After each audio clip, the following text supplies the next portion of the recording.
Tere ja tere tulemast tagasi siia Infoturbe kööginurka. Lootus, et infoturbemaailm jääb selleks ajaks seisma, kui ma rattamatkal olen, kahjuks ei täitunud. Ja selliseid põnevaid ja kurioosseid uudiseid tuli siiski iga nädal, nii ka möödunud nädalal.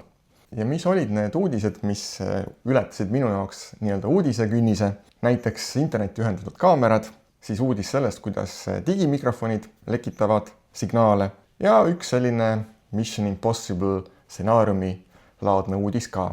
Aga nüüd siis kõigest lähemalt. Igasugused valvekaamerad muutuvad ka siin Eestis meil järjest populaarsemaks ja järjest kättesaadavamaks. Lisaks privaatsusküsimustele käivad nende kaameratega kaasas ka muud ohud. Turbeettevõtete inseneridel õnnestus ühenduda 40 000 erineva internetti ühendatud kaameraga üle maailma ning ilmselt oli see vaid selline väike pinnavirvendus tegeliku probleemi ulatusest. Enim selliseid lahtisi ja avatud kaameraid leiti USA-st tervelt 14 000, järgnesid Jaapan, Austria, Tšehhi ja Lõuna-Korea. Kui nüüd seda kaarti lähemalt vaadata, mis nad oma raportisse sisse panid, siis on näha, et ka Eestist avastati selliseid kaameraid. Täpselt arvu Eesti kohta kahjuks ei ole raportis avaldatud. Probleem iseenesest pole absoluutselt uus, sedalaadi juhtumeid ja sedalaadi raporteid on avaldatud juba aastaid, kuid probleem sellest vaatamata on jätkuvalt püsti. Aasta alguses avaldas näiteks USA Department of Homeland Security sellise pressiteate, kus hoiatati, et taolisi lahtiseid kaameraid kasutab näiteks Hiina oma küberspionaaži kampaaniates. Kuid probleem pole vaid privaatsuses või spionaažis. Taolisi kaameraid nakatatakse ka pahavaraga, mis järel need siis ühendatakse sellisesse ülemaailmsesse ründevõrku ehk siis botnetti, pahaaimamatu kasutaja teadmata.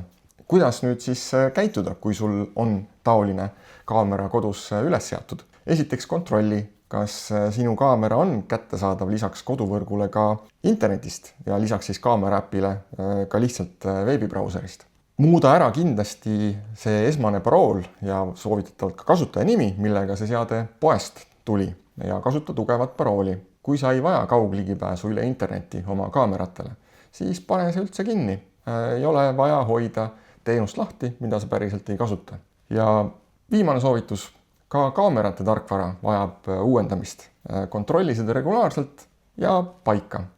Viimastes infoturbeuudistes olen sageli maininud Inglismaa suurim kaubanduskette ja nendega seotud küberründeid. Nüüd taaskord üks juhtum, seekord USA-s, kus siis USA suurim toiduainete tarnija ning suuruselt tervelt 14 logistikaettevõte USA-s, United Natural Foods, sattus küberründe ohvriks, mistõttu on häiritud toiduainete tarned kaubandusettevõtetele. Kui ettevõte selle ründe avastas, siis nad võtsid oma süsteemid osaliselt ise maha, et kahjusid minimeerida.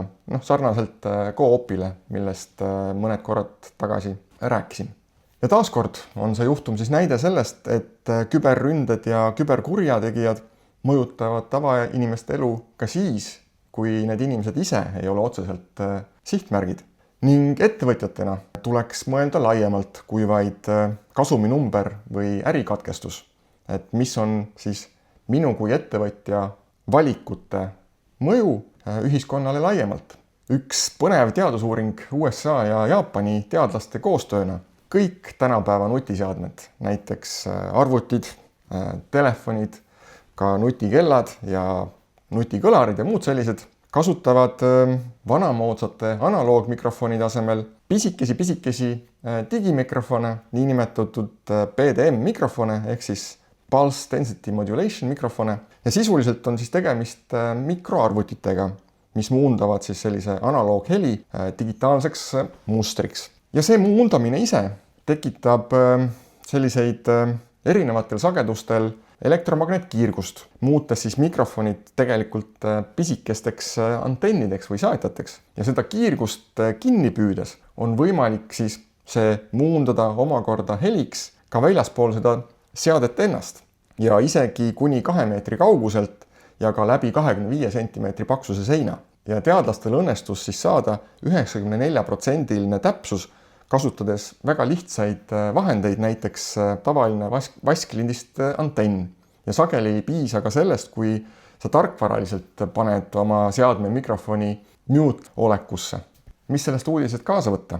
Väga lihtne. Kui sul on ikkagi mingi väga tähtis ja sensitiivne vestlus, siis tee seda eemal igasugusest elektroonikast, ka tänapäevastest nutikelladest, sest ka neil on mikrofonid sees.